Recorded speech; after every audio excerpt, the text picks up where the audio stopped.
அனைவருக்கும் வணக்கம். என் லைஃப்பில் இந்த மாதிரி ஒரு பெயின்ஃபுல்லான ஒரு சுச்சுவேஷனை நான் ஃபேஸ் பண்ணதே கிடையாது. மனசு முழுக்க வலி வலி மட்டும்தான். இந்த சுற்றுப்பயணத்தில் என்னென்ன மக்கள் பார்க்க வராங்க, அதுக்கு ஒரே ஒரு காரணம் தான் அவங்க என் மேலே வச்சிருக்கிற அன்பும் பாசம். அந்த அன்புக்கும் பாசத்துக்கும் நான் எப்பவும் கடமைப்பட்டிருக்கிறேன். அதனால தான் இந்த சுற்றுப்பயணத்தில் மற்ற எல்லா விஷயங்களையும் தாண்டி மக்களுடைய சேஃப்டி, அதில் எந்த காம்ப்ரமைஸும் பண்ணிடக்கூடாதுன்றதுக்காக தான் அது என் மனசில் ரொம்ப ஆழமாக இருக்கும் அந்த எண்ணம்.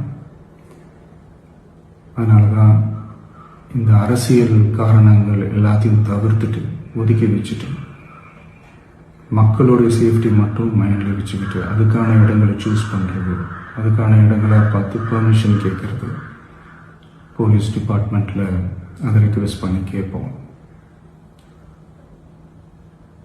ஆனால் நடக்கக்கூடாதது நடந்துருச்சு. ஆனால் மனுஷன் தானே, அந்த நேரத்தில் அத்தனை பேர் பாதிக்கப்பட்டு இருக்கும்போது எப்படி அந்த ஊரை விட்டுட்டு என்னால் கிளம்பி வர முடியும்? நான் திரும்ப அங்கே போகணும்னு இருந்துச்சுன்னா அதை ஒரு காரணம் காட்டி அங்கே வேறு சில பதட்டமான சுச்சுவேஷன்ஸ், வேறு சில அசம்பாவிதங்கள் அந்த மாதிரி எதுவும் நடந்துடக்கூடாதுன்றதுக்காக தான் நான் அவாய்ட் பண்ணேன். இந்த நேரத்தில் சொந்தங்களை இழந்து தவிக்கிற அத்தனை குடும்பங்களுக்கும் என்னுடைய ஆழ்ந்த இரங்கலை தெரிவிச்சுக்கிறேன். எனக்கு தெரியும், என்ன சொன்னாலும் இது ஈடையாகாதுன்னு எனக்கு தெரியும். ஹாஸ்பிட்டலில் ட்ரீட் பண்ணிகிட்ருக்கிற எல்லாருமே சீக்கிரமாக க்யூர் ஆகி வரணுன்றது இந்த நேரத்தில் நான் வேண்டிக்கிறேன். கூடிய சீக்கிரமே உங்கள் எல்லாரையும் நான் சந்திக்கிறேன். இந்த நேரத்தில் எங்களுடைய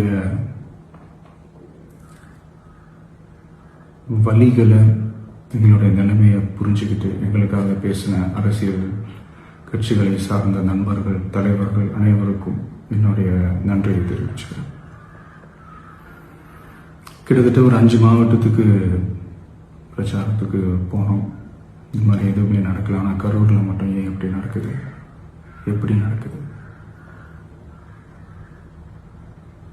மக்களுக்கு எல்லா உண்மையும் தெரியும். மக்கள் எல்லாத்தையும் பார்த்துக்கிட்டு இருக்கிறாங்க. கரூரை சேர்ந்த அந்த மக்கள் அந்த உண்மையெல்லாம் வெளியில் சொல்லும்போது எனக்கு கடவுளே நேரில் வந்து இறங்கி அந்த உண்மைகள்லாம் சொல்கிற மாதிரி எனக்கு தோணுச்சு. சீக்கிரமே எல்லா உண்மைகளும் வெளியில் வரும்.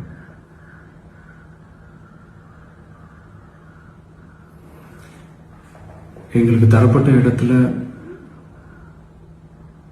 நாங்கள் போய் அந்த ஸ்பாட்டில் நின்று நாங்கள் பேசிட்டோம். அதை தாண்டி எந்த தவறும் எங்கள் சைடில் நாங்கள் எதுவுமே செய்யலை. பட் இருந்தாலும் எங்கள் கட்சியை சேர்ந்த நிர்வாகிகள், தோழர்கள் மேலே எஃப்ஐஆர், அது மட்டும் இல்லை சோஷியல் மீடியாவை சேர்ந்த நண்பர்கள், தோழர்கள் அவங்க மேலே எஃப்ஐஆர்லாம் போட்டு இப்போ பிடிச்சிட்டு இருக்கிறாங்க.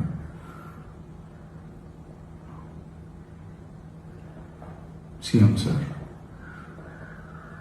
உங்களுக்கு ஏதாவது இந்த பழி வாங்கணும் அப்படின்ற எண்ணம் ஏதாவது இருந்துச்சுன்னா என்ன வேணாலும் பண்ணுங்க. அவங்க மேலே கை வைக்காதீங்க. நான் ஒன்று வீட்டில் இருப்பேன், இல்லை நான் ஆஃபீஸில் இருப்பேன். என்ன வேணாலும் செய்யுங்க.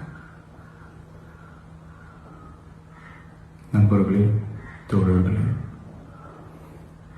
நம்மளோட அரசியல் பயணம் இன்னும் ஸ்ட்ராங்காக, இன்னும் தைரியத்தோட கண்டினியூ ஆகும்.